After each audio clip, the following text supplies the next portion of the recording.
gentlemen, welcome to the Point Click Podcast. Our salesman.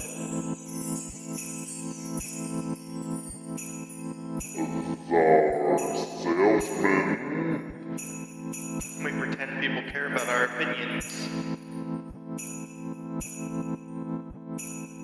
We pretend people care about our opinions.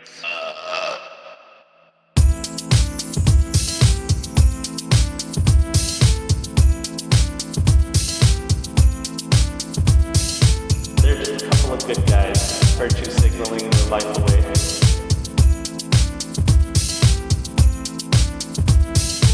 It smelled like wet dog.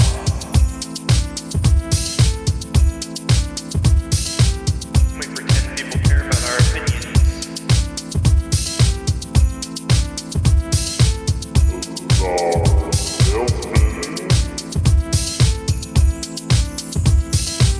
We pretend people care about our opinions.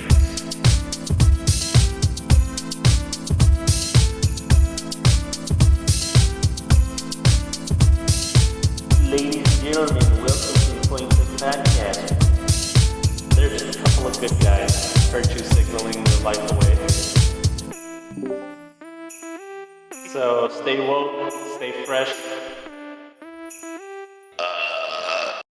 All right, ladies and gentlemen, welcome to episode 100 of the Point and Click Podcast. And I'm John the Wise. I have with me Czar Salesman.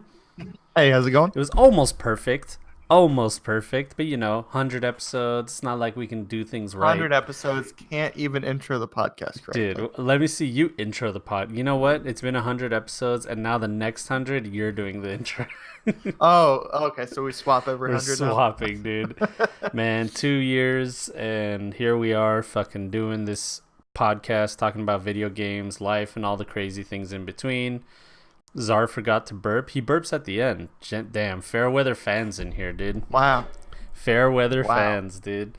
Happy Father's Day to all the dads. Happy Father's Day to Mr. John the Wise. First Father's Day. It is my first Father's Day. That is correct. I want to turn you up a little bit because you know what? That's how we do things. Where can I turn you up? It doesn't let me. You gotta go to the call. There it is. I got it. And right-click my face. I clicked your face. All right, we're good. Yeah, man, it's Father's Day, 100 episodes, and E3 just happened, and this E3 was actually and we fucking took a awesome. week off, so Yeah. we didn't plan anything, but this was probably gonna be a long podcast regardless. Yeah, we planned absolutely nothing. We said we were going to do something special. That's how much we care about you people. Yeah, pretty much. Look, it's special enough that we're fucking doing this podcast. You understand? We have busy lives. And when we can do this shit full time, then we'll fucking be doing... dude, I'll fly to your city. We'll do a live tour, There you all right? go. We'll do some weird shit like that. Live Tennessee tour. Yeah. 'Cause that's what people want to see. Yeah, I'm sure there's a lot of point-and-click podcasters in Tennessee just waiting with bated breath for us to show up in their town. But, man, it's been a pretty cool Father's Day. Wife made me like this custom book. Here, I'm showing it on screen. Yeah, I saw the book. Donatello, when Donatello grows up, she even bought this like outfit for him so he could take pictures, but of course he kept taking the hat off because he's like, fuck this hat. He's like, what the hell are you doing to me, woman? And then Get this shit off my head. Then look at that, that's your boy right there. Hey, there he is. Fucking- Some poor artist had to draw John. Yeah, some poor artist had to computer generate my face. Use a bunch of presets, throw a beard on there. There you go. Yeah, some shit like that. That is a really cool idea though for like gifts and stuff. Like whoever came up with that like business model of like custom little kids books is pretty smart. Yeah, it's genius, and it has like all that shit, like, oh, you can be a fireman, you can be whatever you want, so I can like read it to him and give him that boost, you know what I mean? Yeah.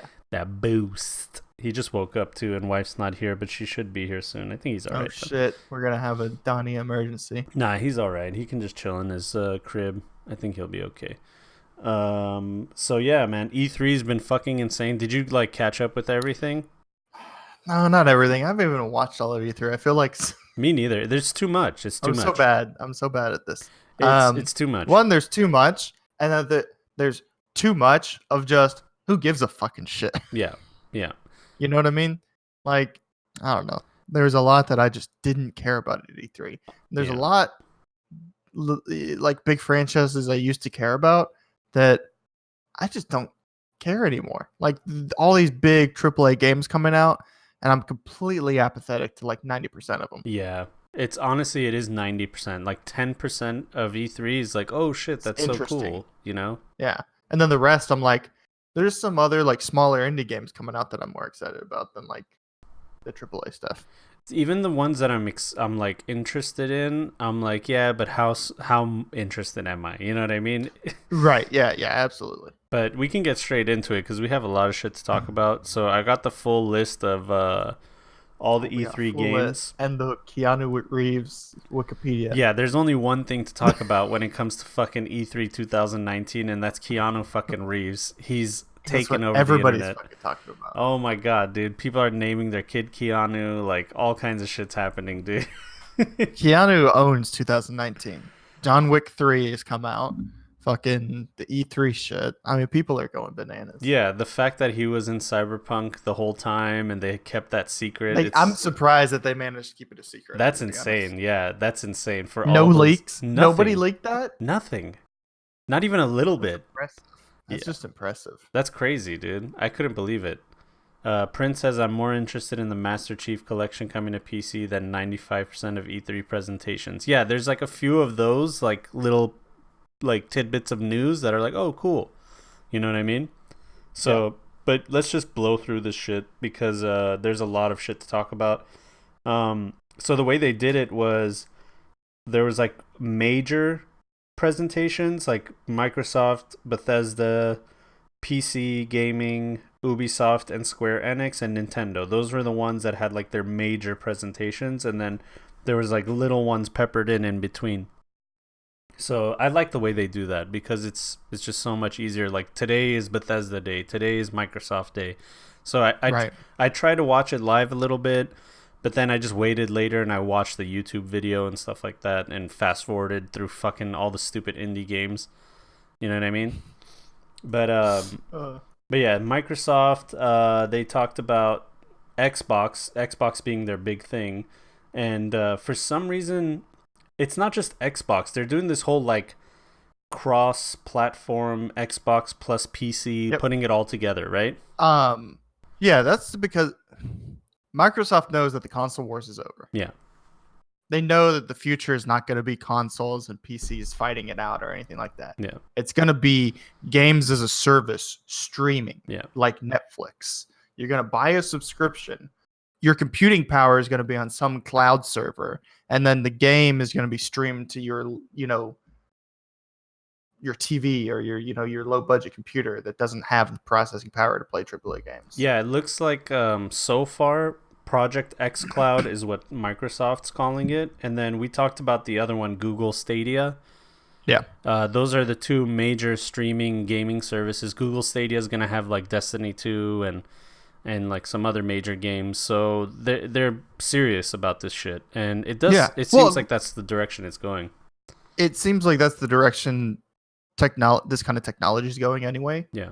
Like cloud and computing and our internet anyway.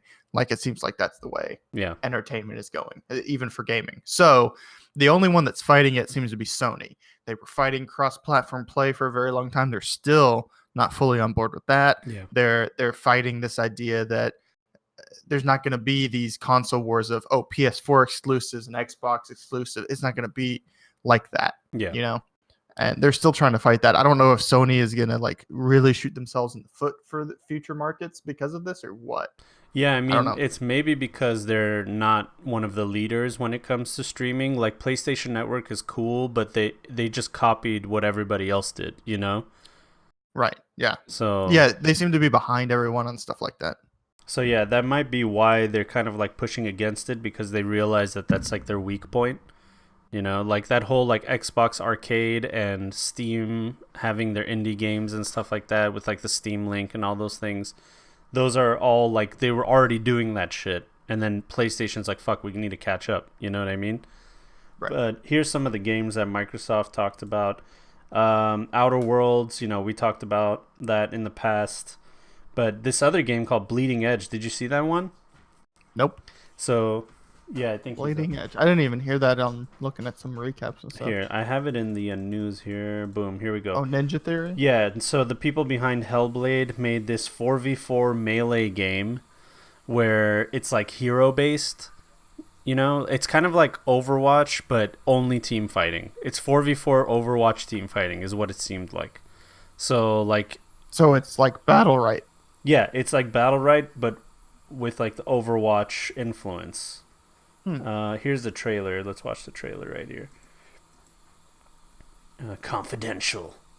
Oh boy. So you play as different. I mean, look how close to Overwatch the characters. It's a melee class MOBA. Yeah, I don't know why they have this trailer. Like the official one was out there. So it's 4v4. There's characters. They all have their own like backstories. It looks like they all have their own flavor. They fight each other. You're in like an arena. Do you know if it's? I'm assuming it's third person. Or do you know? I think it is third person actually. Yeah, it's third person, and it has like cool abilities. They're trying to show off their characters. Yeah, I mean it looks cool. The design is really cool. Yeah, I like the idea. Technical alpha starts June 27th, so that's pretty soon. So if you guys want to be involved with it, I think go to their main website, check it out. But I think they're trying to cash in on this whole idea of having like characters and heroes and stuff like that, like Overwatch style. And they wanted to have their own like, hero franchise. shooter. I mean, well, hero shooter, but melee, not a shooter. Hero. Basically for honor, but stylized. Yeah, a little more. Like looks like the combat's going to be more, not like the For Honor dueling style. Yeah, exactly. So I mean that's a cool idea. I don't know, hero slasher. That's a perfect idea. There you go. That's a good way to say it. Hero slasher. It's like a fighting game. Hero slasher, whatever. So that was cool. I thought that's a cool game. We'll see how that does. There's a new Ori and the Will of the Wisps. It looked really nice, but it's one of those games that I'm not interested in. I always want to play those games, but I just never do because they look really cool. They're designed really nicely, and I know that they're good games. Yeah, I just never end up playing them. Like it's one of those games that if it's on the TV and you're like walking by, you'll like sit down and watch it because it just looks so cool. But I don't know if it's going to be fun. It's a platformer, stuff like that. Another interesting one was Minecraft Dungeons, action RPG Minecraft game. Oh, I did see that. That's pretty funny. I honestly, memes aside, it looked actually pretty decent. It looked pretty fun. Like you could do all the crafting and stuff that you do in Minecraft, but it's like an action RPG. So that looks definitely. Cool. I mean, it's definitely gonna hit their young kid market that still plays Minecraft. Yeah, that grew up a little bit, and then now they're like trying other games, and they're like, well, there's this still. Right. I still love Minecraft. Big fucking disappointment to me was that new Star Wars Jedi Fallen Order. We finally saw gameplay of it. This is the one that Respawn has made, the people behind Apex Legends and Titanfall. Yeah. Did you watch it, man? Yeah, it looked mediocre. It's so mediocre, dude. But this is early alpha footage that we're seeing too. Yeah, so I guess. You gotta think. So even though like some people are saying, oh, some of the movements looked a little clunky, like even him running around looked a little clunky. That's stuff that is in my mind gonna be different than when it comes out. Yeah, because we're talking early. We're still early on, polishing that kind of stuff up. And maybe I'm wrong, but it really does just look like an Uncharted game. It looked like a young adult. With some force powers. It looked like a game that young adults would like Disney Junior shit. That's what it felt like. Like the main character was just like some guy, and like fucking Forrest Whitaker's in it and shit. And I don't know, man. I wasn't impressed. It reminded me of like the Force Unleashed and stuff like that, which might. Force Unleashed were decent games. No, it was a great game, but like we've already had that. Like. Yeah, I don't think it looks like too much of the Force Unleashed in those kind of games because it looks more. The combat looks more. I'm trying to think of the word. Purposeful or done before, I guess. I don't know. Not original. Like I don't know if that makes sense. You get what I'm saying? Like yeah. Whereas like Force Unleashed and games like Jedi Knight series, which are fucking great games. Yeah. The combat is a little different. You have your moves and you got to run around and hit people, but this combat looks a little more like purposeful, targeted, like, if that makes sense. I'm trying to explain it. Prince is just like demolishing it in chat right now. Fucking, the game design still looks like it'll be climb, fight, cutscene, repeat. Yeah, and like, yeah, but I mean, I don't know what if anyone really expected. It's just like any other. These are the type. It's the type of game it is action adventure. It's a first person action adventure game. The game we're getting is going to be just like every other single player action adventure game, because there's no other way that people are doing them. Yeah, you know what I mean. Yeah. So of course we're not going to see anything different. I mean, it's like selling you a first person shooter and then you're getting mad that you're pointing and clicking at things. Yeah. I don't know, man. I thought it would offer more than what it did. I don't think it's going to be innovative. I just think it's going to be a solid single player Star Wars game. No. But I don't think it's going to be. They're not going to innovate on it or anything like that. It's not going to be like, oh, this is new. It's just going to be a solid single player Star Wars game. Yeah. All right, we'll see. I mean, like you said, it's alpha, but yeah, I wasn't too impressed. Another version of, what year is it? A Blair Witch game, the game that nobody asked for. I don't know if they showed any footage or talked about it much. It's like, you remember that game Myst? It listed. Remember that game Myst? That old like puzzle game where you go around, there's no killing, there's no weapons, there's no enemies, it's just all puzzles. You remember that shit? Myst with a Y? Yeah. It's a game that has like no enemies, it's just like you're in adventure puzzles, and like that's what it looked like. Okay, yeah. I played it once and I was like, all right, this is boring. Huh. Yeah, of course it's going to be boring. I mean, some people are into that stuff. Like Portal had that, right? Yeah, exactly. You really know combat, but Portal was fun. So I don't know. So you can do games like just puzzle games that are fun and captivating. Yeah. So that's what this Blair Witch game is. I mean, Cyberpunk 2077, they showed on top of the Keanu Reeves thing, they showed, it was a cinematic trailer showing you like something that happens within the game, and then you're introduced to Keanu Reeves, who's playing Johnny Silverhand in the story. And for those of you that don't know the lore, Johnny Silverhand is like the main protagonist of Cyberpunk lore, and he's already died in the story. So for him to show up, it's like, oh shit, he's back. Is he back? He was a hologram, so it's like, what is it? Is it an AI? Like, what's going on? So it's really fucking awesome, and they held on to that secret, dude. Insane. Yeah, that's what's crazy to me too, is that they managed to keep it quiet that Keanu Reeves is in the game, which they had to have been doing this for a long time. Yeah. Because he's a big part of the game too, they said. So he had to have been involved for a while now. Yep. Exactly. And they managed to keep it quiet, no leaks or anything, and then they pop it right there at the end of the trailer. They show him in the game, and then he comes out on stage. I mean, that was, Reddit's just jerking themselves harder so hard than they've ever done it in their life. This was like marketing perfection for the game. Yeah, actually, he said in an interview, and Prince is confirming, they said he's an AI, so that makes sense. Like taking Johnny Silverhand's AI and, whatever, sense. Consciousness. But he said that they called him in like 2018 July or October or something like that, and they said, do you want to be part of the game? He said yeah. He flew over to Poland and they did everything.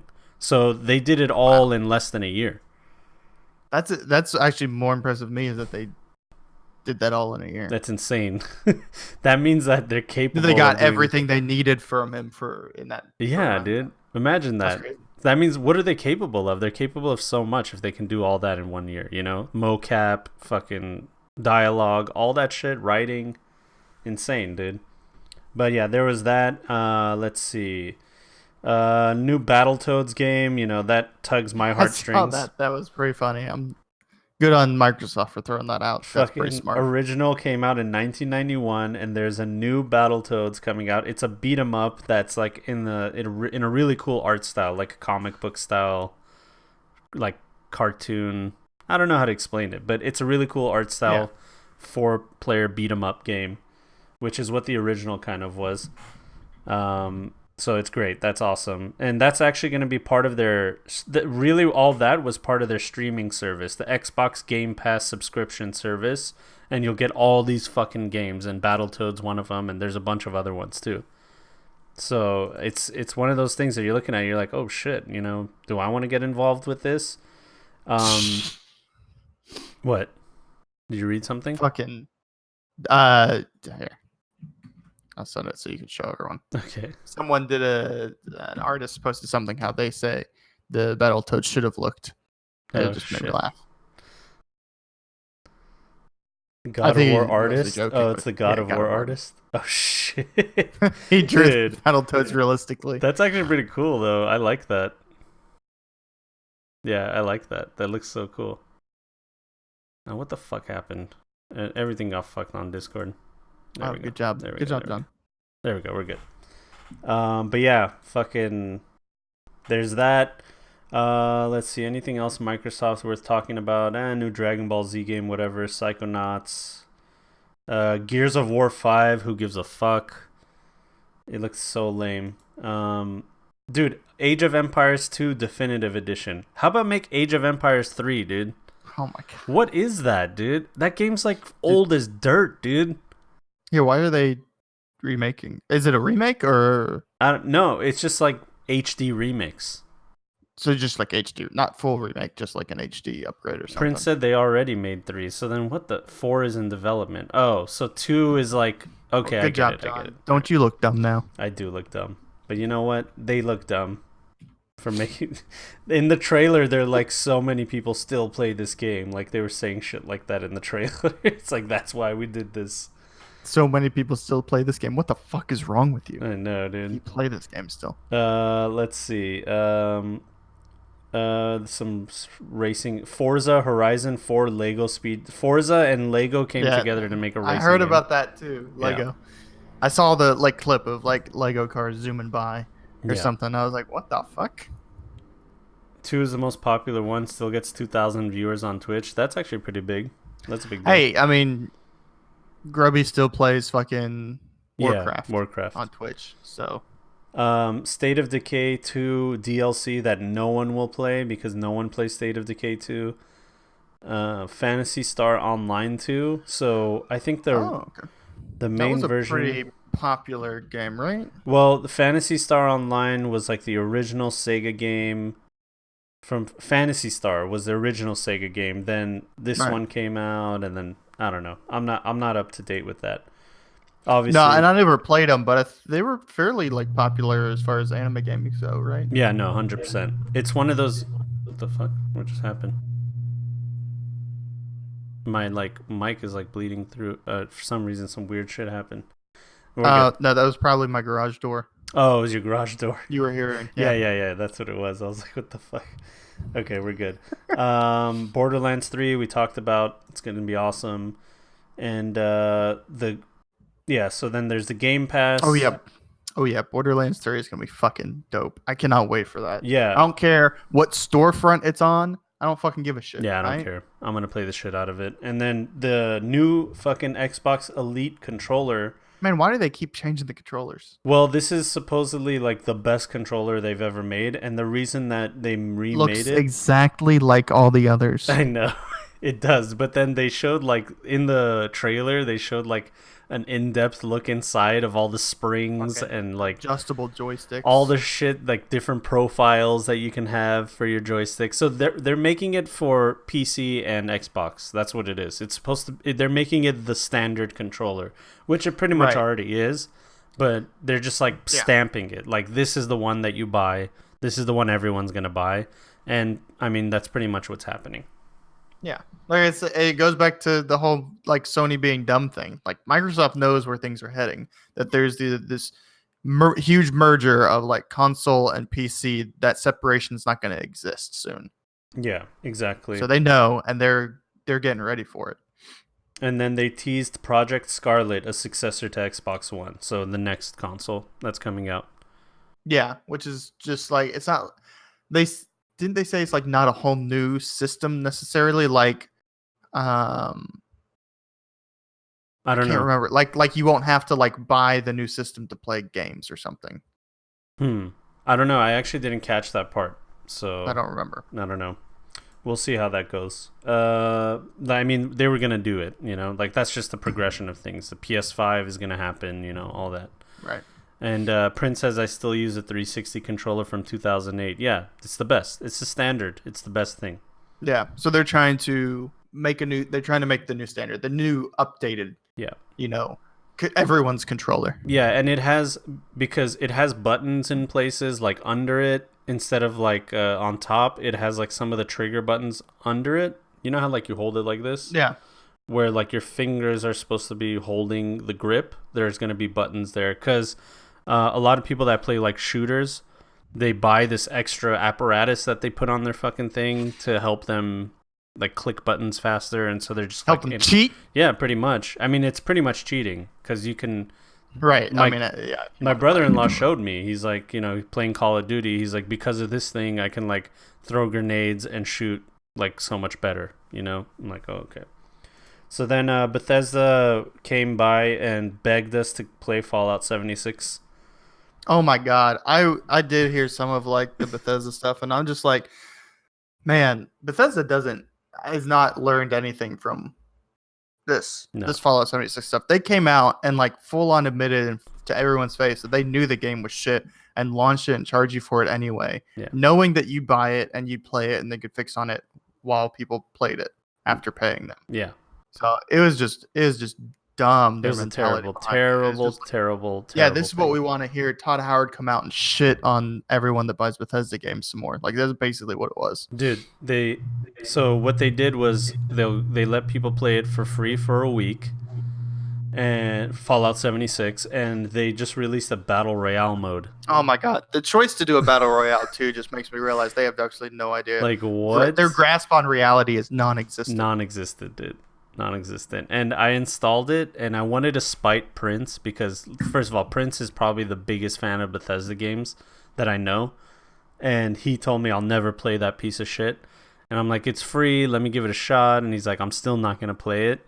And I wanted it to be fun just to spite him, dude. I wanted it to be like, oh hey Prince, I'm having a good time. Yeah, hey dude, I uninstalled it right away. I played it to the point where I was bored, and then I pushed myself even harder to play some more. Like maybe I'll get to some content. Get over this hump, dude. No, it was just so fucking boring, dude. There was no direction of the game. There isn't even the whole like, oh, just explore. No, it didn't feel that way. It just did. It felt like a shell of a game, dude. It's just not fun. It was not fun, and I didn't even try the battle royale mode because I was like, why? Who cares? It's not gonna make me play the game. So there's that. They talked more about Elder Scrolls Blades, thanking everybody for. Oh man, aren't they? That.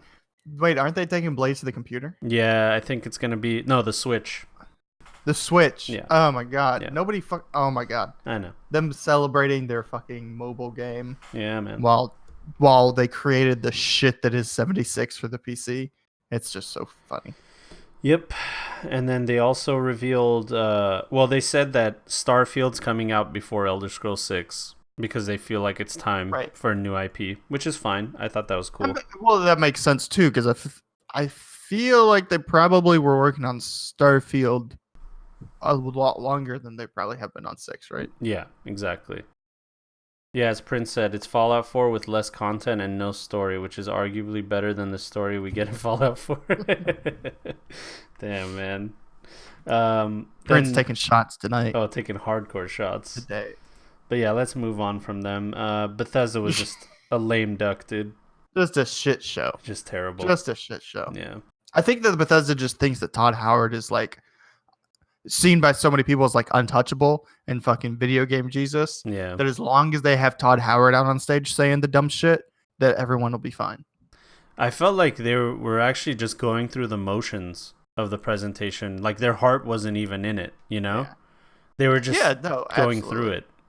That's it.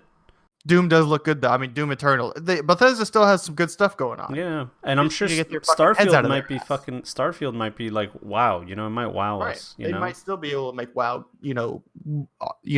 Really awe-inspiring games like they used to. The problem is that we're also seeing them do really stupid shit and selling people a full-price game that isn't a fucking game. Yeah, exactly. And that is what scares people. Yeah, Prince says it's ZeniMax, not Todd Howard. That's the problem. Just like Activision is the problem and Blizzard is not the problem.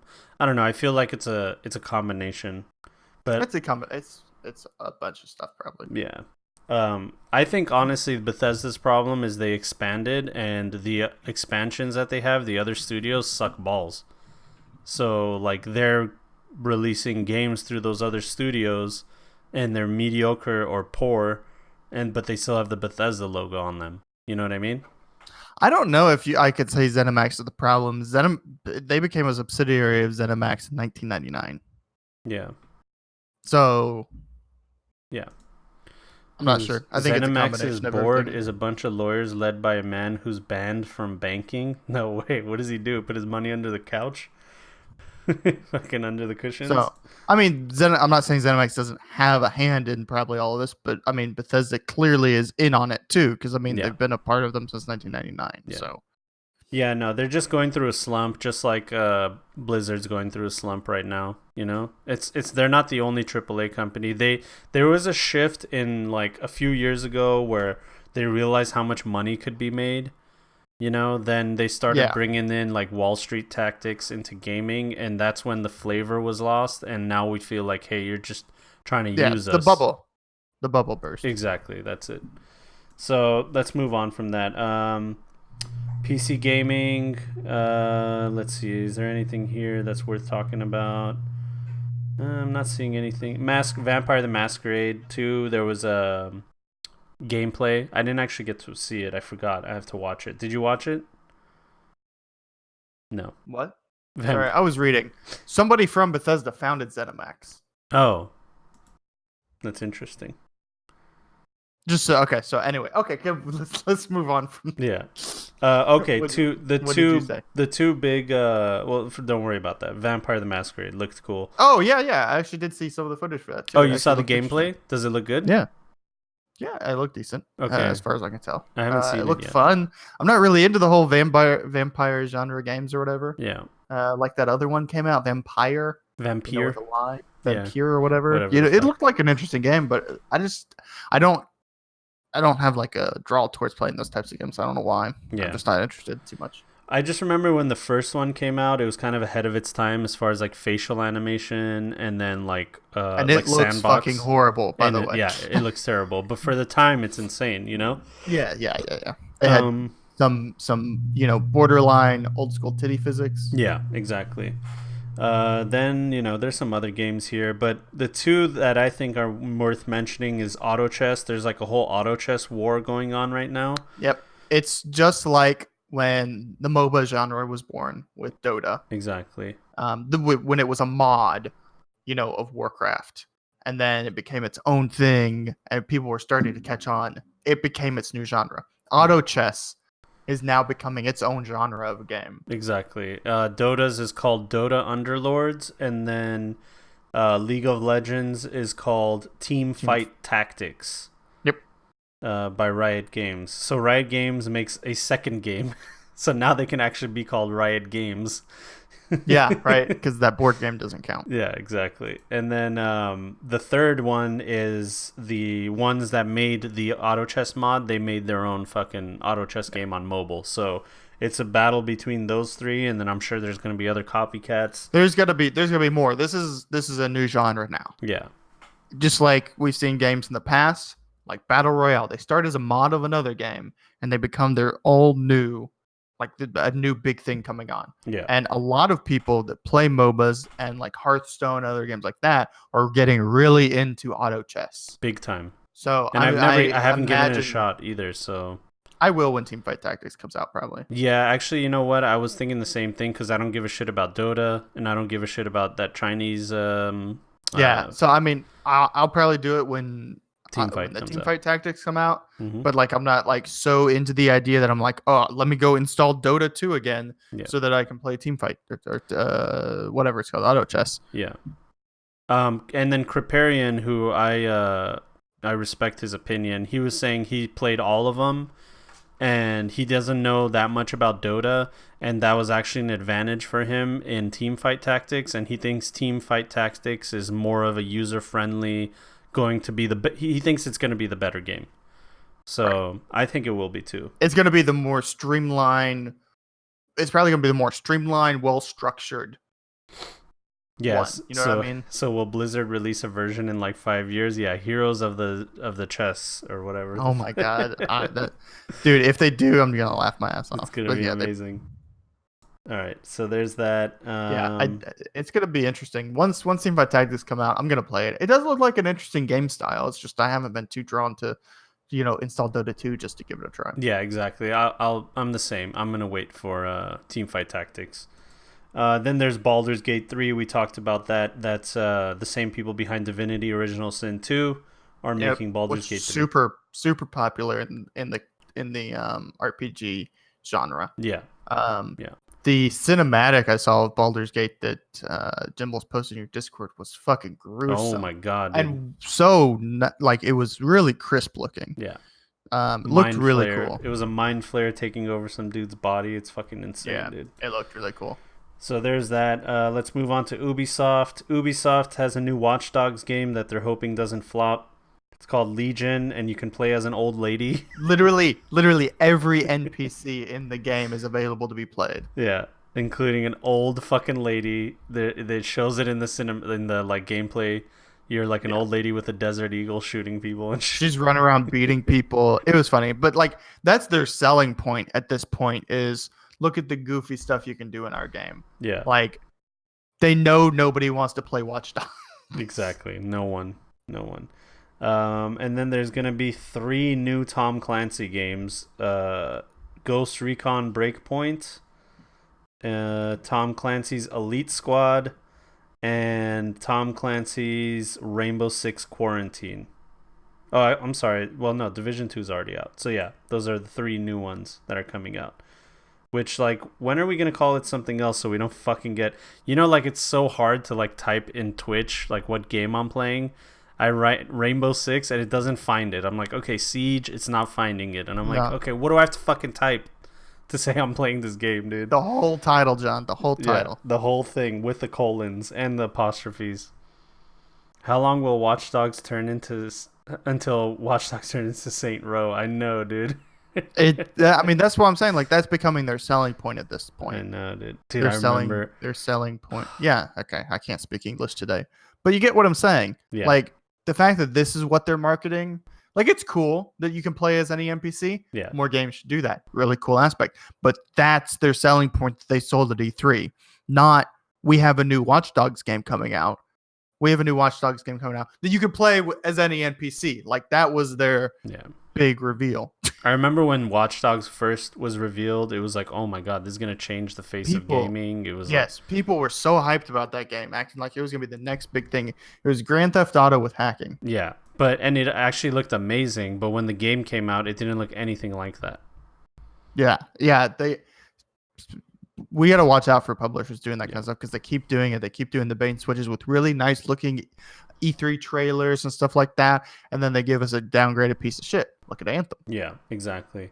Then they talked about some other bullshit. Uplay Plus subscription, because Uplay is such a great fucking service. Oh my god, Uplay is literally the worst piece of trash launcher I've ever used. I would rather use Origin every day of my life than ever look at Uplay again.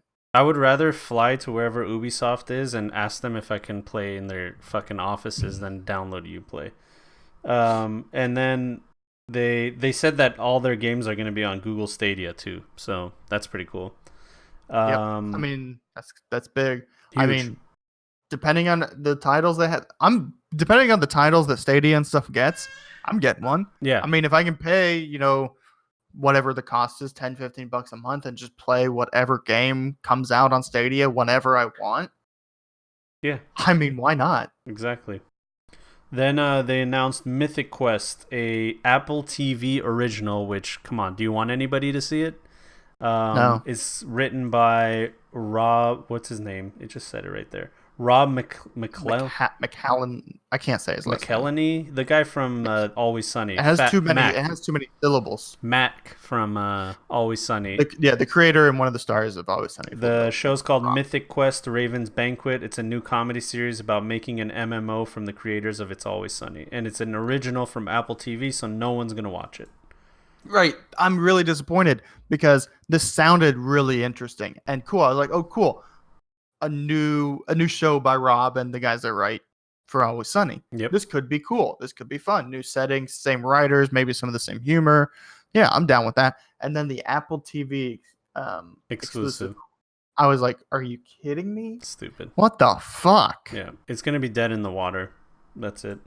It's just like, I get it because that they're all trying to do something like this now, but like Apple TV doesn't have anything else to offer for me to like get it. You know, well, I guess for now, we'll see how it goes. No, I'm gonna try to never purchase Apple TV. Yeah. I try to never purchase anything involving Apple ever. Me too. I'm the same. I use an Android phone. You know, I just can't stand them. Yeah, I'm the same. They've done some good things, but they've done some. I don't know. I don't like their products and the way they market and stuff like that. But there's some things the company's done that I agree with, whereas there's stuff that Google does that I despise. So it's kind of odd. Yeah, I agree. Let's move on to Square Enix. There's a few things they talked about. Final Fantasy VII Remake, we finally got an extended trailer that just looks amazing, dude. But the biggest bummer to me, especially, I've told people Final Fantasy VII is one of my all-time favorite games. It got me into RPGs. It got me into that. What a weeb. Yeah. What a weeb piece of shit. I know. When I was fucking 12, it was awesome, right? So, the remake came out, but one of the biggest bummers, which I guess is okay with everything that's involved, is it's going to be released in parts. It's not the entire Final Fantasy VII game. It's like, yeah, I heard that. I didn't know that until like Kaiser was posting stuff about that in Discord. Yeah, I saw Jason Schreier talk about it, and he voiced concerns like, oh, so we got to pay full price game for part 1 and then full price game for part 2. And then, like, God knows when part 2 is going to come out. Look how long it took for fucking this one to come out. You know. It's Half-Life all over again, yeah, boys. Exactly. So that's kind of a bummer. But if there's, like, an actual fucking developer timeline, I might actually give a shit about it. No, I don't like this idea that if he's right, that you're going to have to pay full price game for each individually. I think that's a horrible idea. Terrible idea. I think that's horrible that they would do that. Yeah. Yeah, I mean, I'm going to play the shit out of it because I love Final Fantasy VII and I would love to play like a revamped version. I love the story. I love the characters. So I'm down. I'm down to see what it's all about. But yeah, if part 1 doesn't impress me as much as I want it to, then I'm not going to get part 2, you know?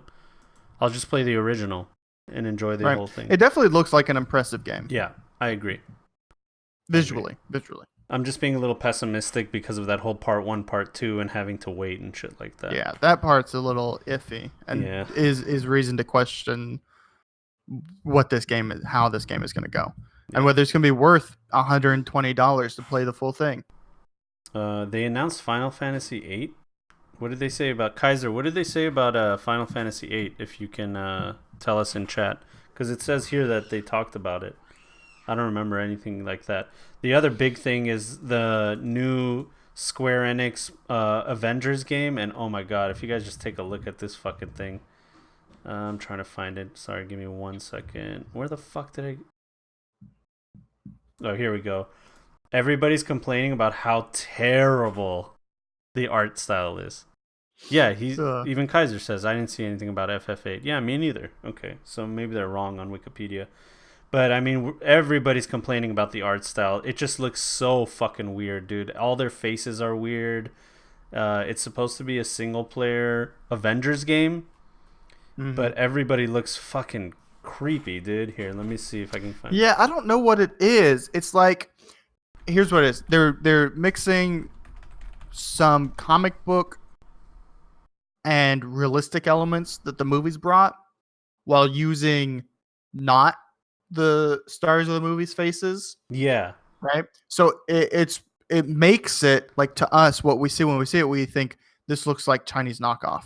It looks like they're stunt doubles. Yeah.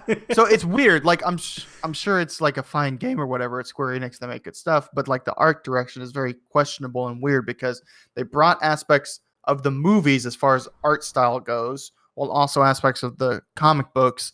But then so we see like that Captain America outfit and the Black Widow outfit look almost identical from the movie. Yeah. But then we don't have the stars' faces on them. Yeah. So it looks fucking weird. It looks like they're stunt doubles. Yeah. Yeah. It looks like they're stand-ins. You know, they gave them all a job. I mean, this guy looks nothing like Chris Evans.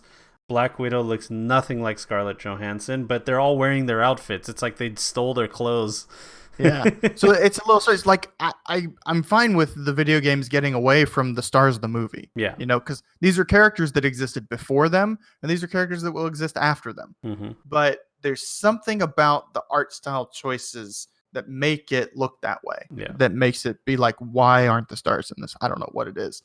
Like Iron Man looks like a chubby knockoff of Robert Downey Jr. He looks like a fucking. First of all, he looks like he dyes his hair black, like it's not originally black. 100%. That man looks like he dyes his hair black. Yeah, yes. and he looks like a chubby Greek guy that they found like working at a kiosk and said, "Hey, put this shit on your Iron Man."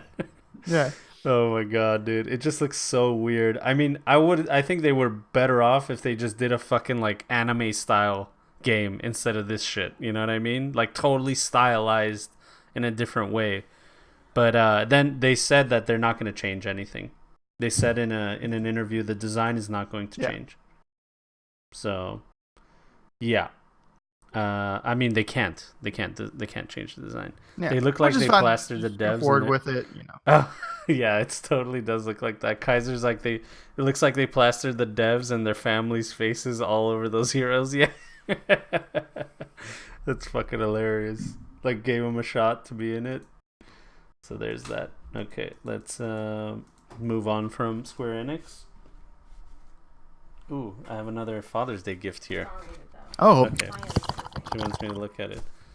Ah, that's nice. Happy Dad's Day. Check it out. It's me and Donnie when he was a baby. Oh, look at that. Look at that. Thank you, baby. Not gonna be the cover to your mixtape.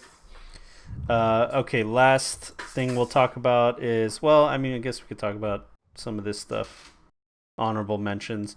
But Nintendo dropping their big... Yeah, we're finished Nintendo, and then let's go over like the ones that, like your list of what you are actually excited about. I mean, I basically did do that. I did it like as we were going along. Oh my god! Because there's so much here. I just skipped some of them. But if there's stuff you want to talk about, we will. Yeah, let's finish Nintendo. Yeah, so Nintendo dropped their big giant dong on the table, and everyone was going crazy about it. Breath of the Wild 2, The Witcher 3 will be on the Switch. Basically, a bunch of games are going to be on the Switch now. They talked about the new Pokemon games, Marvel Ultimate Alliance 3, Switch exclusive, fucking insane. Holy shit. Yeah, and then Cadence of Hyrule, the people that made Crypt of the Necrodancer, made like some rhythm game. We talked about it. Oh, that's cool. Yeah, we had talked about that. Mario and Sonic at the Tokyo 2020 Olympic Games. Stop doing Hell that. Yeah, brother. They yeah. need to stop. I don't know why Mario and Sonic got married in these weird Olympic games. I don't know. And who gives a fuck? You know? Who loves the Olympics enough to buy a fucking Mario and fucking Sonic game? I mean, I played it. I had it on the Wii. I'm not gonna lie, John. Yeah, but just play Mario Party. It's the same fucking thing, dude. It's all these mini games. And how about how shitty the Olympic games are? Throwing a rock from your chin? Throwing a ball, dude? Anyway, new Animal Crossing. People spend their whole lives training to throw that ball, John, okay? I know, right? Animal Crossing New Horizons. So everybody's girlfriends can be excited. Hell yeah, brother. Dude, I need to get a Switch. There's so much out on Switch. There really is. No, every game is on Switch. I need to get one too. I need to get one too. Their price has not dropped. I was hoping it would. You gotta drop that 300. Come on, dude. Is it 300? Come out with the Switch Pro so I could pay $150 for a fucking regular Switch. Right. Oh man. Then let's move on to Google Stadia. We already talked about that. Bunch of games going to Google Stadia, so they're here to stay. They're actually going to be it's not just a meme. It's going to happen. Right. Bungie, pretty much. Was it Bungie that? No, Bungie was talking about Destiny 2. It's going to go free to play, and they're going to give you pretty much all of the DLCs up to a certain point.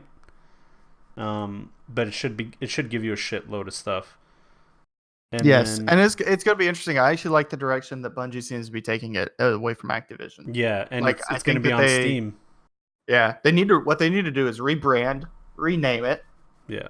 have it be whatever they will want to call it, whatever. And it seems like what they want to do is start treating it like an MMO. Yep. As opposed to this Destiny 1, Destiny 2, Destiny 3, where they can continuously update the base game and you simply continue to play it. You never have to, deal with making a new, champion and leveling a new one for a new for like a standalone game. And they're doing cross saving now. So if you're on Xbox, you can then go and play your same character on PC. Not cross play, but cross save. Cross save, exactly. Which is awesome. So Google Stadia, PC, and Switch all will have cross save. It's pretty fucking awesome. Then EA talked about pretty much nothing. They were just as bad as who did we talk about? Oh yeah, Bethesda. They were just terrible. There was nothing cool. They talked about games that already exist, Apex Legends and stuff like that.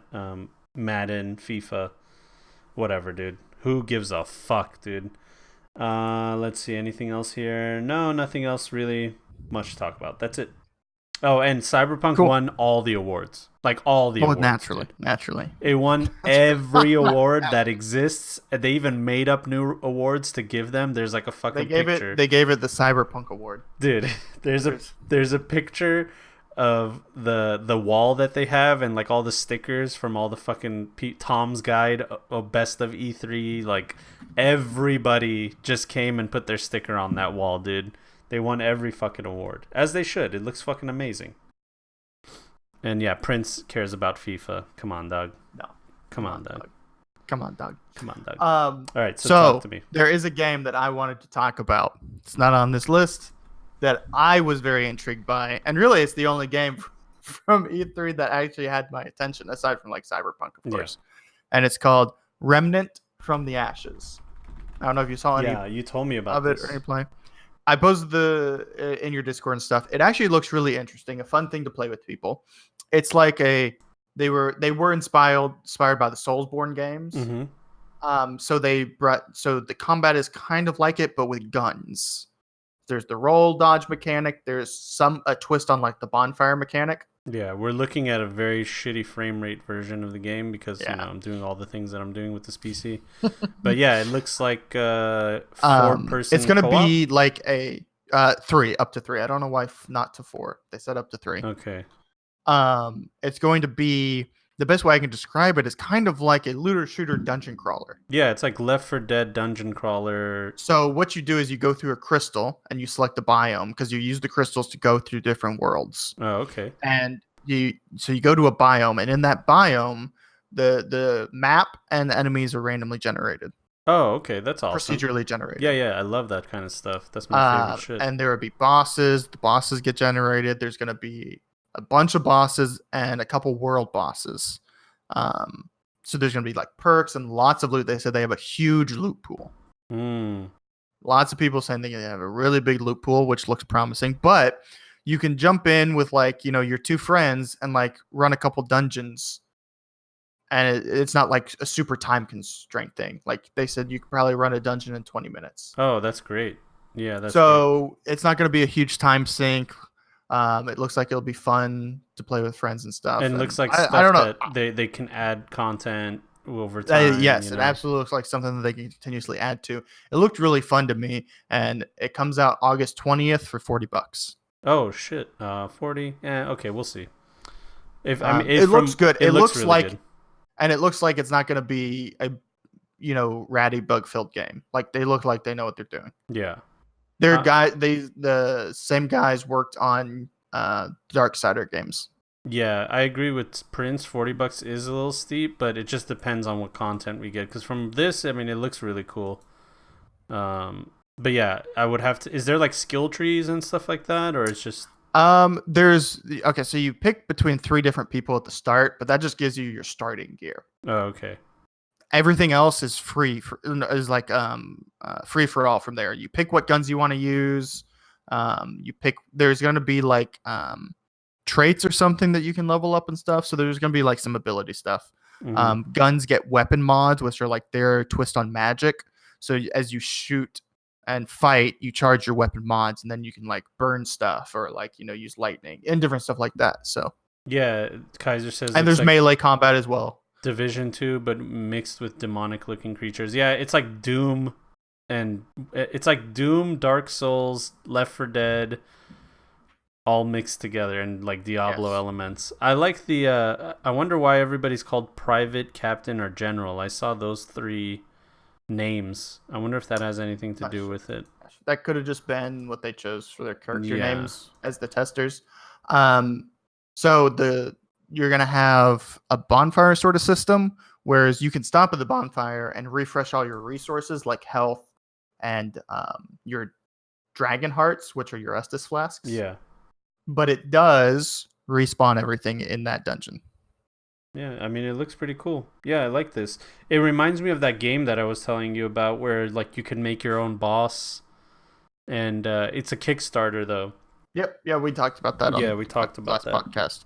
That is another game I'm looking forward to. Yeah. Yeah, I mean, it's so far it looks like 2020 is gonna have some fucking amazing games, dude. If they said Cyberpunk's coming out in 2020. Yep. Which I don't know. It's probably gonna put a kibosh on all this fucking shit, dude. You know what I mean? Yeah. Well, this luckily is coming out this year, August 20th. Okay, so that's good. 2 months. That's coming up soon. All right, nice. So I'll get to play this a good bit before Cyberpunk hits, and nobody plays games with me. Well, anymore. it's gonna be this, then it's gonna be Borderlands 3 in September. Oh my god. Yeah. So you're gonna get a few months of this, and then Borderlands 3 is gonna and then pop Borderlands out. 3 is gonna take over. Yeah. So there's a lot of games coming up that we're all gonna be a part of. All right, sounds cool. Any other games? Any other things? No, I just wanted to make sure we covered that. Yeah. I was actually looked forward to that, and I want people to actually think about buying it so they can play games with Yeah, me. so far not too bad of an E3 presentation. There was actually some really cool things to look at, and the biggest fails were Bethesda and EA. Ubisoft was like in the okay range, Square Enix okay range, but PC gaming and Xbox. Devolver Digital looked awesome, by the way. Yeah, I did. I missed their fucking presentation. What was their joke? Okay. What was their joke? Like, what was their thing? I remember. She's dead. They're trying to bring her back to life. It's like an the AI chick? robot. Yeah. It was good. Their presentation was good. They got a game called Carry On that's coming out. Don't know how to pronounce that word. Yeah. It's a reverse horror game where you're the monster. That's the one. And you're this weird blobby tentacle red horror that goes around, and you gotta kill the innocent hazmat suit people. Oh, okay. That's cool. And then they did say that they're offering... Of course, offering... my friend Pedro, still in the works, coming out soon. I think. I can't remember the release date. Looks good. They also said that they're going to release bootleg versions of all their games. Oh, yes. You can buy a thing on... of course, sometimes I never know what's real in their presentations. Yeah. But you can buy... It's called Bootleg Devolver or something like that. Yeah. On Steam, you buy it, and it's got a collection of their games, but bootleg versions. Yeah, so it looks like shitty versions. Like the Enter the Gungeon one is called Enter the Gun Dungeon. Gun Dungeon, yeah. And you save 1% on all their games. So it's 1% cheaper than what you would usually pay. It's fucking funny. They're cool. Yeah. All right, so that's it for E3. Let's get on to the news, because there's a lot of news. We're backed up for a week. I'm backed up, baby. All kinds of backed up. Cecilia D'Anastasio says, Smash players plead with each other to please, for the love of God, stop smelling so bad. I think that Glink did a video on this. Let's see. Did he? I may just be thinking of something else. He's made fun of like the Smash Bros guys before, so it may just been that. Well, it says here, yeah, Jason. He did. Yeah, he did, right? Yeah, Glink made a YouTube video called Smelly Smash Players where he kind of goes over this. Yeah, and then Jason, aka Rusty Trombone. I mean, the guy's name is Rusty Trombone, and he says, I get a whiff and I legit start coughing. It smelled like he worked in a crematorium. His opponent he was talking about. Yeah. It's so weird because I haven't read this article, but so I'm only going off what Glink's video had, right? Yeah. But I mean, he's getting like these quotes from people and talks about people where it's like seems to collectively be the same experience that it's Smash players. Yeah. And I'm very confused. I'm very like, what is it about people that play Smash that don't like taking a shower? It's or wearing an odd deodorant? phenomenon for sure that it's like specifically. I mean, I'm sure it's not just Smash players. Like I'm sure there's a few, but apparently it's more significant and prevalent. Yeah, prevalent in Smash community. Like it's bad when you go to conventions. You're gonna run into those people. Any convention, Yeah, right? and guess what, But guys? it seems to be the collective experience that Smash players are the worst. The worst. And guess what, guys? Girls are starting to play video games now. So if you're like talking about how you're lonely and you don't have a girlfriend, like, hey, step one, don't smell like shit. You know what I mean? And you're showing up to conventions in a fucking trench coat, sweating up a storm. You hadn't showered in 3 days and you don't wear deodorant. It's so weird, dude. I mean, so if guys are just left to their own devices, we're fucking terrible, dude. We're just so bad, dude. We don't give a fuck, man. I remember when I worked in video game testing, there was a guy that sat next to us that just smelled like shit. Nothing else. It was shit and trash. And we finally like confronted him about it and said, dude, what the fuck, man? Like, you seriously smell bad. And he confessed to us that he doesn't wipe his ass. He literally doesn't. What? He literally does not wipe his ass when he takes a shit. Like, he's like, whoa, what's the big deal? Like, he just pulls up his pants and goes on with his day. He just walks around with shit between his butt cheeks. Shit ass, dude. What happens when he gets swamp ass? I didn't, I didn't get too deep into it. He just said, I don't wipe my ass. So, like, we had to... I would have just left. I would have filed a complaint with HR. The fucking... Yeah, our manager had to tell him, like, dude, if you don't wipe your ass, you can't work here anymore. And so he started wiping his ass, like, for the first time in his entire life. It's fucking hilarious. Deodorant is sexist, according to some... Yeah, according to Armenians. X body spray, bro. That's it. So, yeah. I'm really hung up on the no wiping thing, to be honest. Yeah, it's crazy, dude. It really confused me. Yeah. And you know what's funny? In MMA, they had to make a rule for smelling too, because opponents would on purpose smell like shit and use it like as a strategy. Yeah. But they do a smell check now. Like, you know, if you smell like shit. They were doing that at Smash tournaments now too. Oh, really? Like a venue said you have to abide by some standard of hygiene rules. They had a bouncer there to make sure that people that reeked didn't get in and stuff like that. So like, it's pretty funny. Dude, yeah, it's funny. Everybody's talking about how it's so bad, the BO. Imagine collective BO too. It must be terrible. It's the worst. Dude. Collective BO is the worst. Collective BO is terrible. And you've been in like a men's locker room in a gym, right? Dude, I was on a 16-hour flight from Australia to the United States. You already know what the back of the plane smelled like fucking ass, dude. It was terrible. So yeah, it was terrible. But yeah, that locker room BO is terrible too. All right, let's move on. Magic the Gathering Netflix series in the works with Avengers Endgame. Yeah, directors. I saw that. This could be interesting. I don't know. Oh shit! It's a bomb. Wife's cooking up something nice. She's cooking up a bomb. Yeah. So this was interesting and intriguing to me, but I don't know anything about Magic the Gathering lore or anything. Yeah, I just know that they're called planeswalkers and...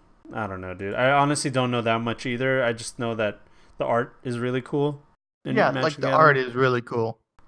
And it's very gory and very adult, you know? There's like fucking zombies that are coming out of people's chests and shit. But yeah, it's the Russo brothers doing it, and it's for Netflix.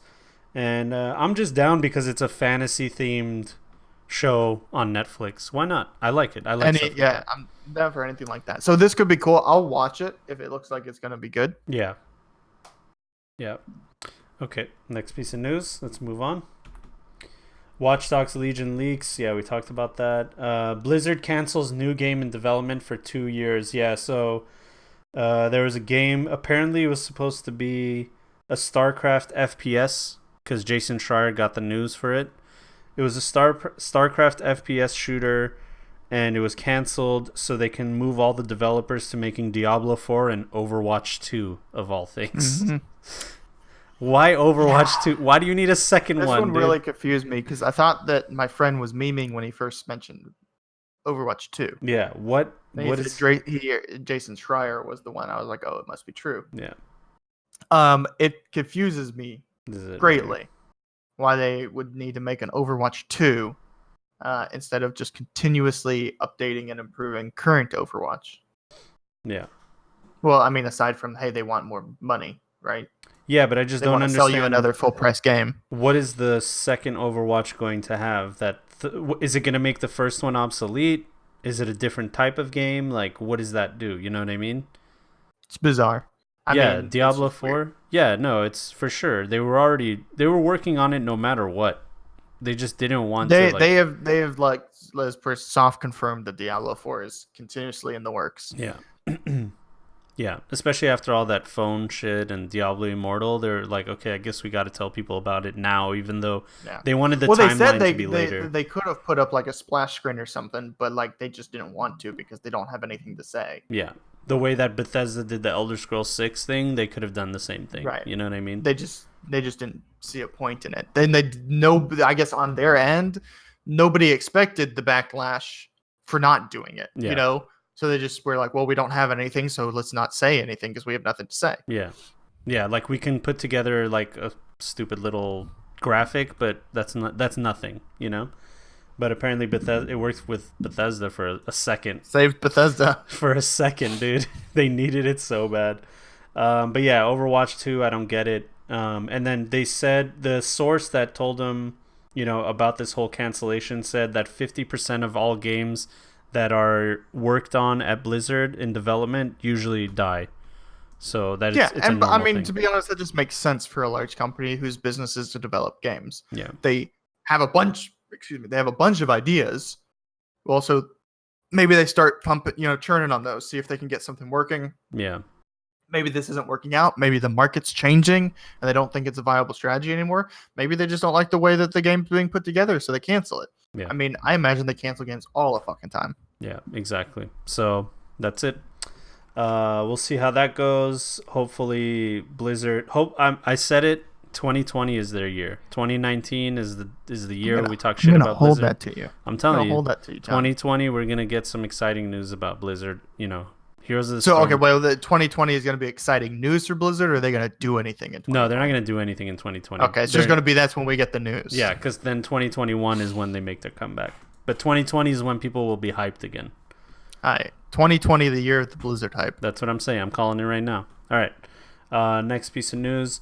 Multiple streamers banned for referring to World of Warcraft Nagas on stream. And I looked through this and I thought like, oh, maybe they were saying like Naga please or what's up my Nagas. But no, they were just literally just talking about the Nagas and lazy Twitch modify, or what do you call them? Twitch mods were like, banned. And they upheld the bans too. Yeah. This is weird because I don't know where I completely sit on this because I've heard different stuff. I've seen the clips. I've seen full context. I've seen this guy's video. He's the streamer. It happened in his stream. Yeah. The streamer didn't get banned. The other streamers that raided him with the spam got banned. Oh, okay. That's what happened. So I've watched his video. I've also seen Disguised Toast talk about it on the Offline TV podcast. And he brought up some stuff that I didn't know about, but I can't verify because I guess the VOD has been deleted. Oh, that's what they got banned for. You see that? Shoot some Nagas. Shoot some Nagas. Now, it was PogChamp. They weren't using Come On Bruh in the spam, but that's still, it's questionable as to what they meant, right? Yeah, yeah. In the clip and the full context of the streamer when he originally said, shoot that Naga, or that he shot that Naga, it makes sense in his context that it didn't seem to be race baiting. Yeah. However, Disguised Toasted claimed that he did a deep dive and found that this guy has done stuff like that before as race baiting. Oh, okay. Where he's like lingered on pretending to be about to say the N-word and then switch it to gnome or something. So this Disguised Toast, he says streamer Savix shot that Naga, and as expected chat reacts with come on bruh since Naga sounds like the N-word. Then 2 hours later you all raid his stream and spam shoot some Nagas. Pog. So yeah, he did start. Right. That's in response to one of the guys that raided and spammed him with this, claiming that all he was doing was talking about some we got banned for no reason because we said Naga. Yeah. He was showing to people watching the conversation that he's not being honest. Savick didn't get in trouble because I don't really know if in that clip you could claim that he was race baiting, but it is questionable because Disguised Toast said that he has race baited in the past. I love that picture. Yeah, this image got me. PewDiePie shooting. No, that's oh God.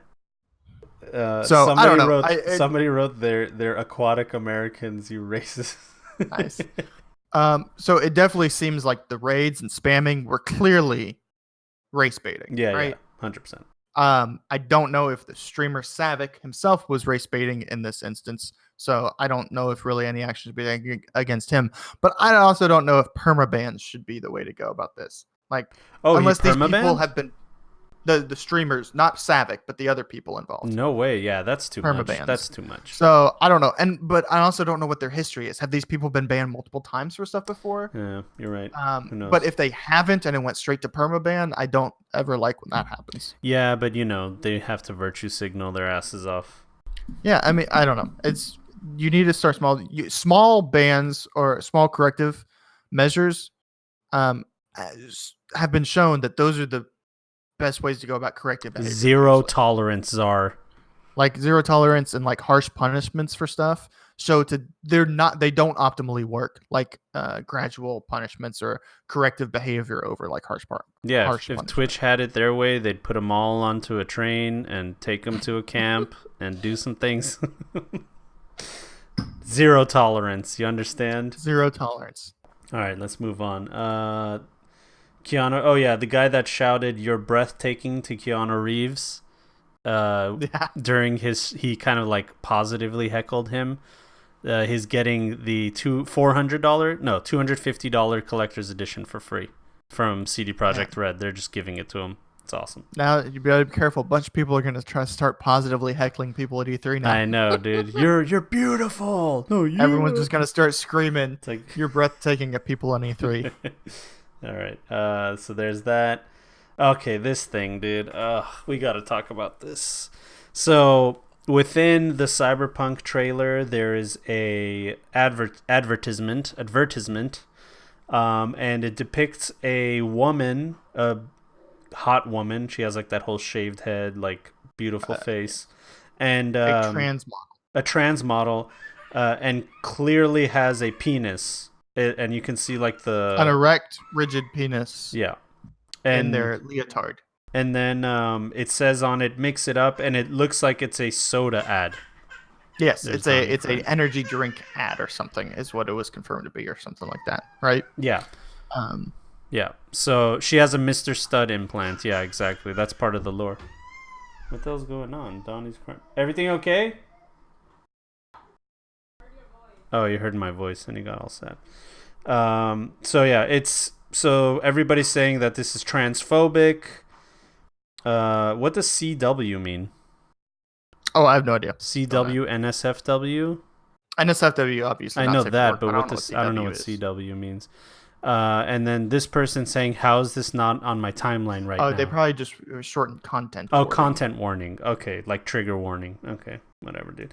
But anyway, the idea is they're saying that CD Projekt is transphobic. Remember back in the day they had that fucking joke that they made on their Twitter? Yes, their one social media guy that made a "Did you assume their gender" joke that was then fired. Yeah. The people are still trying to spin it that there's some deep-seated transphobia within all of CD Projekt Red. Yeah. It's really weird narrative to take, but people are hardcore pushing this. Yeah. Because of what they're saying is a transphobic advertisement. Yeah, so they're saying this advertisement is transphobic. The artist later on came on and said, like, actually, what this is pointing out is how corporations exploit the LGBT community to push their products, similar to how all the corporations all of a sudden had a rainbow flag in their profile pictures of their social media. Right. It was stuff like that. Further describing exactly what the artist was saying too was it's like, obviously we're in the future and stuff like this, but trans people and specifically these types of people that they're advertising to are, a group with money. in the future, and they can be marketed to. And just like everyone else in modern day, corporations exploit people for advertisement and hypersexualization all the time. The point of this advertisement is to simply show that corporations exploiting people and hypersexualization through advertisement, but they're also using trans people, because why wouldn't they?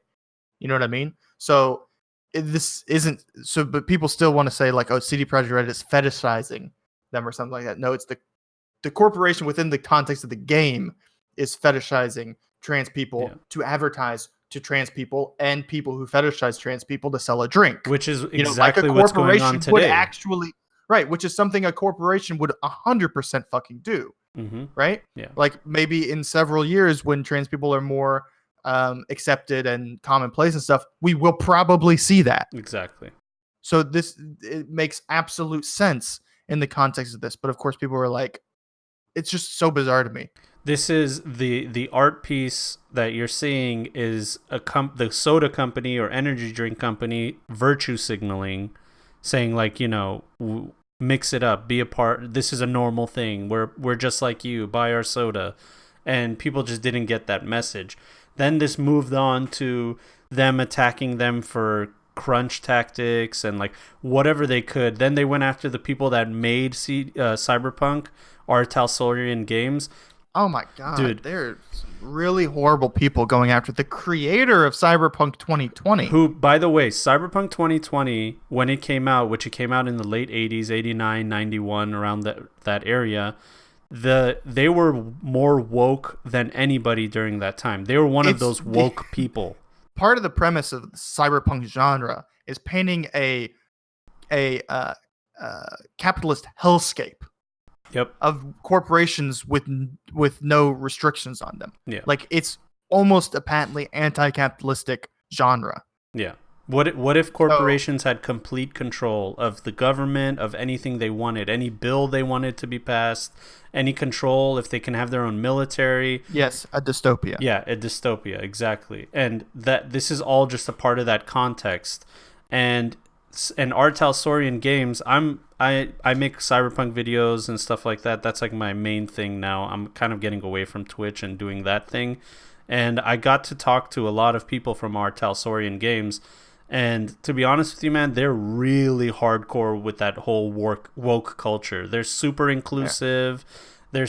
They're always careful about pronouns and like all those things that these motherfuckers that are complaining on the internet care about. They're like on your team and they're fucking like attacking them, calling Mike Pondsmith and Uncle Tom. You know? Literally someone posted a picture of Mike Pondsmith and said Uncle Tom. Yeah. I got mad at that one. I don't know who you are, dude, that you think that you can sit there and call a black man an Uncle Tom. Yeah. Like there would be rare occasions I would see it being okay for someone to call a black man Uncle Tom. And usually you also have to be black in the first place to do so. And you're talking about yeah, they are probably white, 100% Prince. It was an anime fucking profile picture. Avatar. Yeah.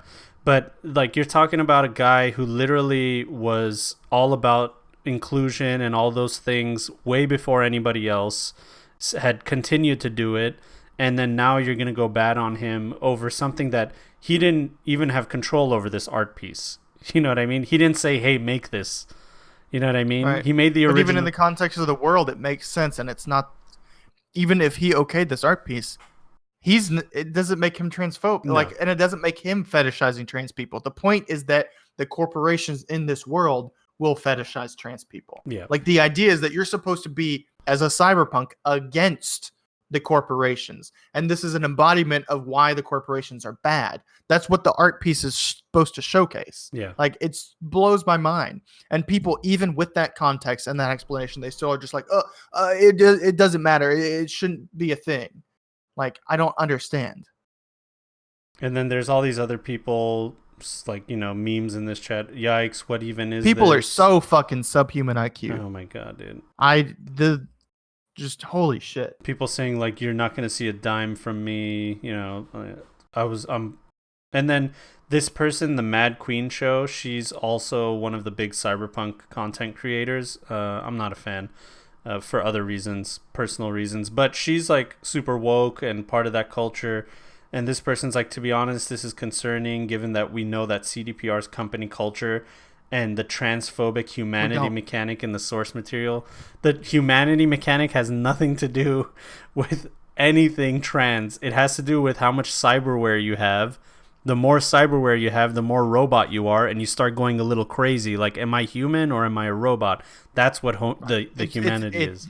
It's a narrative device to make a comment on transhumanism. Yeah, exactly. Not transgendered people. Yeah. Like, it's bizarre to me. So people are reaching dude. Reaching so hard. They're reaching for straws so hard, they're banned in California. Yeah, exactly. And then there's people like this Ray of Sun 95 that I got into a little argument with. John engaged. I had to, man, because this person has a semi-reach, and the one thing that this person was reaching for is the crunch that goes with development. But CD Projekt released a statement saying that they're making overtime optional because they want to make sure that their understanding of the crunch and how detrimental it can be to their people, and they care about their people. They don't want them to suffer. So they're making all overtime optional. And this person was saying, oh, well, be careful, guys. Don't think that this is a triumph because, the people that don't do overtime will feel shamed for not doing it, and they need that money to survive. So, like, they're forced to do the overtime to survive. And it's like, okay, man, we can say that about fucking anything, dude. They're taking... Right, and, I mean, I understand that. But at the same time, I mean... And I totally get where they're coming from. I do too, and I said that. But the argument, and I make the argument all the time, that's capitalism. Yeah. That's the world that we live in, and I'm not saying that we shouldn't try to, stop some of that stuff from happening. But this idea that we need to go attack specifically CD Projekt Red, who is trying to do at least something to help some people, because we don't think that they are completely redesigning the system enough because they have the power to do so, apparently. Like, you get what I mean? Like, the anger and hatred is in the wrong direction. Yeah, exactly. And then this person, this person was gatekeeping overtime as if like I've never fucking done overtime before, saying like you have no idea how terrible it is if you think that it's something praiseworthy. And my argument was like, first of all, I said I see everything you're saying. I agree that overworking your employees is wrong, and there's pressure to do what your boss says or your job may be in jeopardy in the future. So I'm like, I agree on your points, some of your points. But CD Projekt is taking steps to make sure that it's optional, that people don't overwork themselves. Right. And sometimes you got to suffer for greatness, you got to do shit that you don't want to fucking do to achieve a higher goal. And that's what crunch is all about. And then this person fucking blocked me. You know what I mean? So there's that. Right.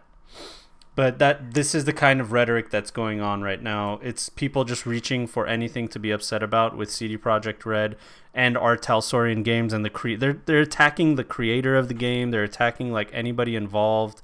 It's really because they up. Just want to be morally outraged, and I understand what some of the stuff they're morally outraged about. Like, I'll put it more in a different perspective too.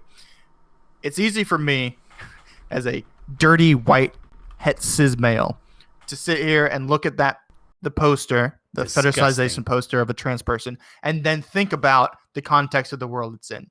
And it's another thing for some angry trans people on Twitter to see the poster and get angered by it and see CD Projekt Red as fetishizing trans people. I give them a lot of space. I can understand initially, like, questioning, like, is this them being transphobic or stuff like that, or being, just constantly see transphobic stuff, here's more transphobic stuff. I get it. But you also have to understand the context of what they're trying to say. In the context of this world in the game, they're showing that this fetishization is a bad thing. Yep. It's the bad that you're fighting. Just like the BioShock stuff that I mentioned in your Discord. It would be like the people getting mad at the people that made BioShock because there were like sexist plasmid, and there are sexist plasmid advertisements within BioShock targeted towards housewives. Yeah, exactly. It would be like getting mad at the creators for making misogynistic targeted advertisement towards housewives within the game, rather than recognizing that, this is a libertarian dystopia. Mm-hmm. You know, so you get what I'm saying. Yeah, or like when they attack comedians that are just, offering some kind of nuance or they're offering a thought, they're offering something, and they're like, oh, this person is homophobic, and it's like, no, they're commenting on the culture. Like, if you really think that person's racist because they made a joke, you don't understand. Like, they're commenting on the whole thing. That's what it is. And like, you can't just have art anymore, it has to go through all these fucking people. They all have to be okay with it before you can release your art. There is no like, hey, maybe we should just let people make their art and interpret it whatever way we want, you know what I mean? But yeah, that's the problem right now. CD Projekt Red is getting all kinds of hate. Artel Sorian's getting all kinds of hate. The one thing that really pissed me off was the hate towards the creator of Cyberpunk, because that killed me when I saw that. He didn't deserve it. I was like, man. What the fuck is wrong with you? Yeah. Angry fucking more people that feel morally justified. Angry people on Twitter are some of the worst pieces of shit sometimes. Yeah, exactly. So that's what's going on right now, and I wish them nothing. Whoops! I wish them nothing but luck, CD Projekt Red and everybody involved, because it's they're going uphill in Schitt's Creek without a paddle with all this stuff. All right, let's move on. State of California is investigating Riot Games for gender discrimination. So all the shit that happened with the whole, women in Riot Games, the state of California is investigating. Doesn't mean they're charged. Doesn't mean... Right, they're just looking into it. Yeah, they're looking into it. So... what sparked this specifically? Is it the other stuff with like the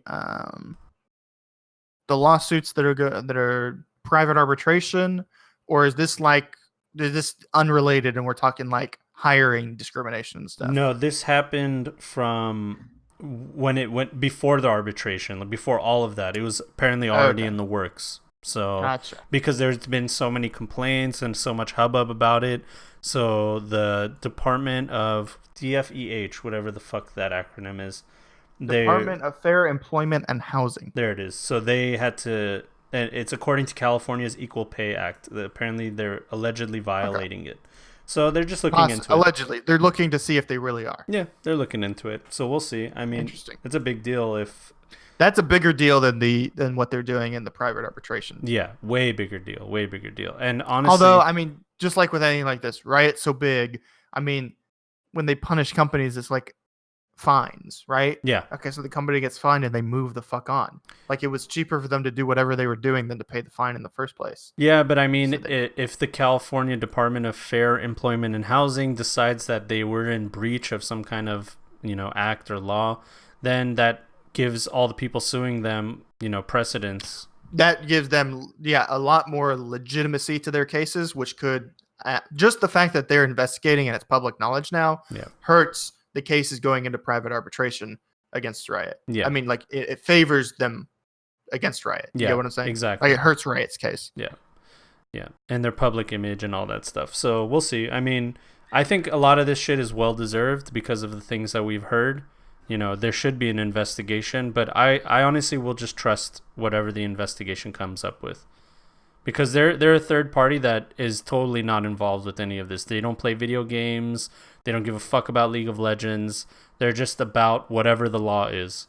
And this is a state board thing or whatever. Yeah, so I trust whatever they say. We'll see how that goes. Prince says, I have a feeling it's going to be a 2-year experienced employee who is upset they're not getting the same pay as someone with 10 years in the same position. Yeah, it could be multiple things. A lot of people... It could be something like that. But, I mean, as far as like the law and stuff goes, if that's uncovered and the investigation is to be the issue, then it's going to be dropped. Yeah, exactly. And a lot of people, when they like sue people, they think that like they can get millions of dollars for grievance, and then they go to court and the court's like, no, dude, you don't just get money because you feel bad. You know what I mean? Yeah. Like, that doesn't... You have to, like, prove that it was a detriment to your life, Did you lose out on work? Did you lose out on time because of all this shit, So that's when people usually get money. People think you could just sue and get money because they made you feel bad. But that's what this investigation will tell you about. Let's see. Cyberpunk designer says CD Projekt Red is working on transgender character options. And this is not a response. This is not a reaction to the stuff that's Nope. been happening on Twitter. It's been happening. This has always been something that they were gonna do. Non-binary, non-gender specific. You can be whatever the fuck you want in the game, and they were working on it since the beginning because they are a woke culture. You know, they're all about that shit, but they're still getting hate from the people that are supposed to be on their team. You know, like me personally, I'm not on anyone's team. I'm more about nuance. You know, you guys know, everybody that listens to this podcast, you guys know what we're all about. So from my perspective, John's a bigot. I'm terrible, dude. So you guys know, like, from the third person perspective, I'm looking in and I'm looking at them fighting each other and eating each other, and it's just like, dude, is this what it's all about, dude? You know what I mean? Is that what you guys are all about? Fucking killing each other over this shit. It's just weird, man. It's weird. All right, so there's that. Oh yeah, Dr. Disrespect. Oh my god, this is the dumbest shit. When I heard this, I was just like facepalmed full on because I'm like, dumb fucking idiot. Yeah, it's fucking Dr. Disrespect decided to do his first IRL stream for E3, where pretty much he just went around being a dick to his fans as his character. Right. There's just a bunch of people going like, hey, can I take a picture? And he's like, not with that shirt. And like, he was just saying his stupid like Doc one-liners and being a dick to people. Yeah. And it was great content. It was fun. It was funny. I saw some of it. But then apparently he went into the bathroom and he told his cameraman not to follow, but his cameraman did. Then he went to the bathroom like 2 more times and his cameraman followed. It's illegal by California law to have any kind of camera or filming inside of a bathroom. Right. So he broke the law and Twitch banned him. Now, I don't know. I'm confused as to, like, some people are claiming the doctor told his cameraman not to come in. Yeah. I haven't seen any verified information on that. And then he did it 3 more times. Yeah, so, exactly. I mean, so I don't know if that's real or not, because it seems like Doc fully knew what was going on, obviously, right? And not only, of course, it's illegal in California, as it should be, but it's just a dumb, stupid, fucking weirdo thing to do in the first place. Yeah. Yeah, it's so dumb. So dumb. And it's unanimous. Everybody thinks it's a stupid thing to do, including a lot of people that are his friends, like Summit 1G and Ninja. They're all like, yeah, I mean, Tim the Tap Man said it too. They're like, it was a dumb thing to do. What will this do for Dr. Disrespect? Well, once he starts streaming again, it'll give him a nice little boost. Blow him up again. Yeah. So you know, some tinfoil hatters could say this was planned, you know, or whatever, but who knows? He could have just been being really stupid. It's funny, my wife's like, oh, so like Twitch is gonna ban him for forever, right? And I'm like, oh no. Oh hell no. Hell no. Oh no, they'll never get rid of fucking the dog. Yeah, so, you know, they'll just this is the slap on the wrist. Hopefully nobody snitches and tries to sue him that was on camera, because that can happen. You know what I mean? There were underage kids in the bathroom, so... Which is bad. Stuff like that. Honestly, the whole Twitch ban is nothing compared to whatever other shit he can... What could have happened, like, if anything does happen. I mean, there might be shit happening. He has money, dude. He has money, and he did something like that, so... People are going to try to get some of that money, dude. Something's going to happen, you know? So we'll see how that goes. Hopefully nothing too crazy, but it was a mistake. Shenmue 3. Shenmue 2. Oh, it looks fantastic. I know. Shenmue 3 Kickstarter backers want refunds because it's an Epic Games Store exclusive. So stupid. My buddy. We're almost done, bud. My buddy Donnie's here. He's a big boy. Oh, Donnie. He's got some hair. Oh, man. Got some hair. He's so hairy. That's how I know he's Armenian. There he is. But yeah, so people are upset. They said they want a full refund because they're like, we didn't sign up for Epic Games to have my game on it. That's just so dumb. Yeah. First of all, you don't get to dictate where it's sold just because you Kickstarter backed it. Exactly. And you're still going to be able to get the game. And then they're like, yeah, we're not giving any refunds, bro. Are you kidding me? Yeah. No, they shouldn't. I mean, I'm going to be honest. Who the fuck is giving their money for Shenmue 3 in the first place? I have no idea. People that played in Shenmue 2 on the Dreamcast. So, very strange anyway. Yeah. Yeah. So there's that. All right. Last piece of news.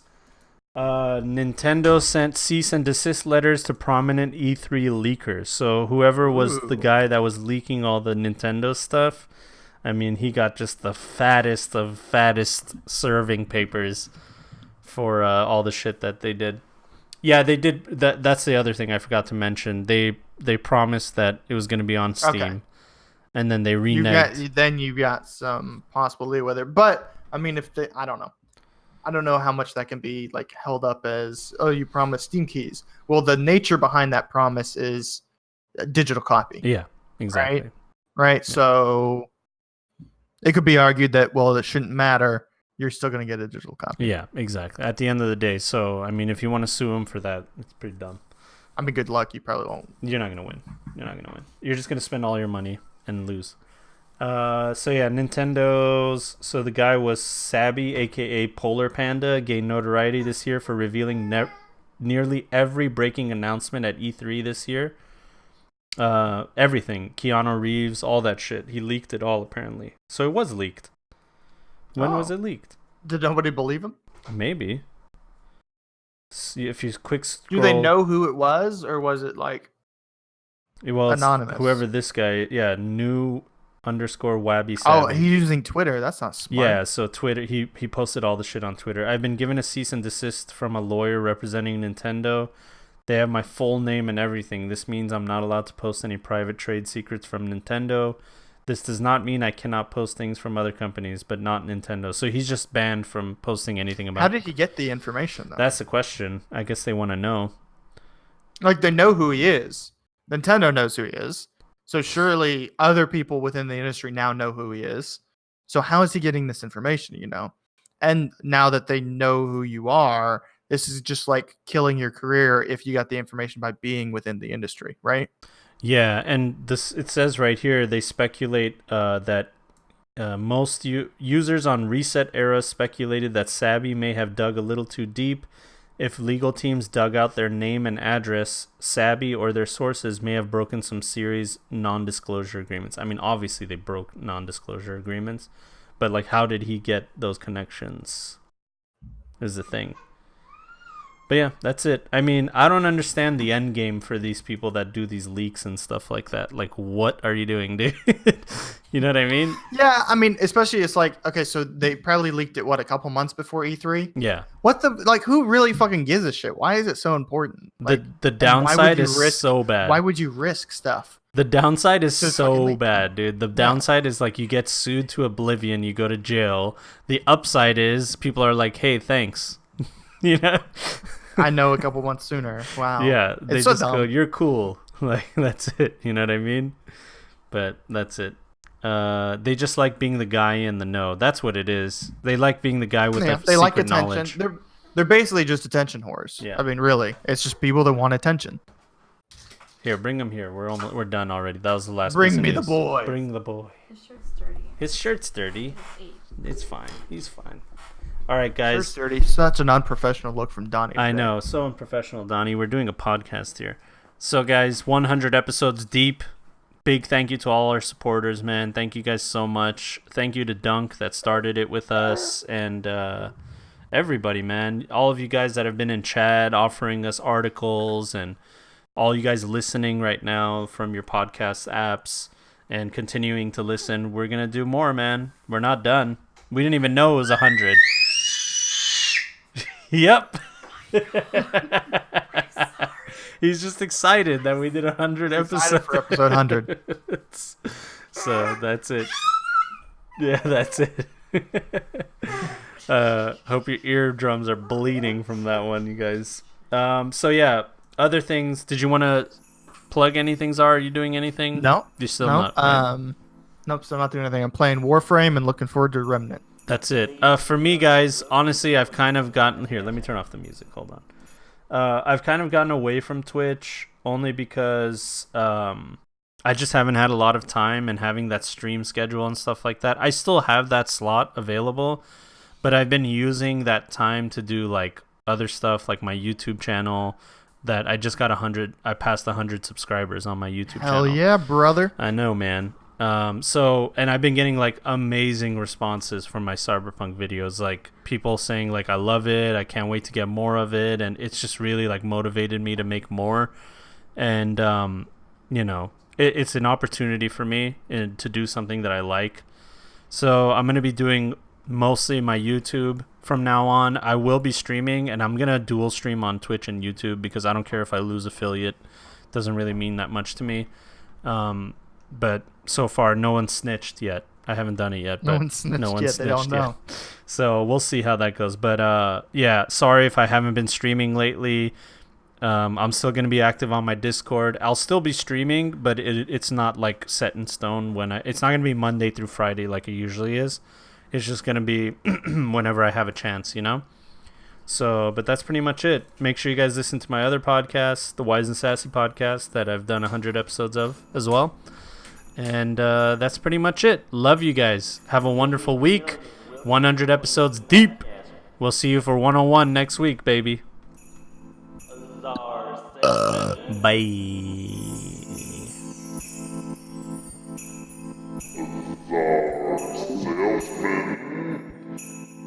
We pretend people care about our opinions.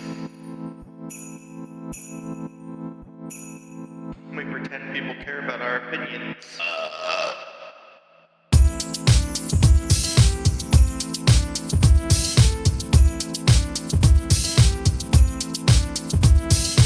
They're just a couple of good guys, virtue signaling their life away.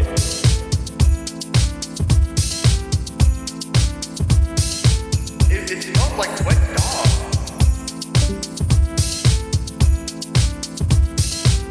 We pretend people care about our opinions.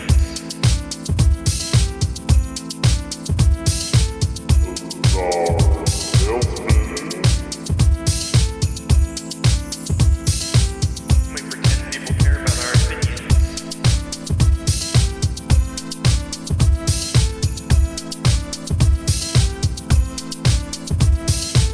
Ladies and gentlemen, welcome to the Point Click Podcast. They're just a couple of good guys, virtue signaling their life away. So stay woke, stay fresh,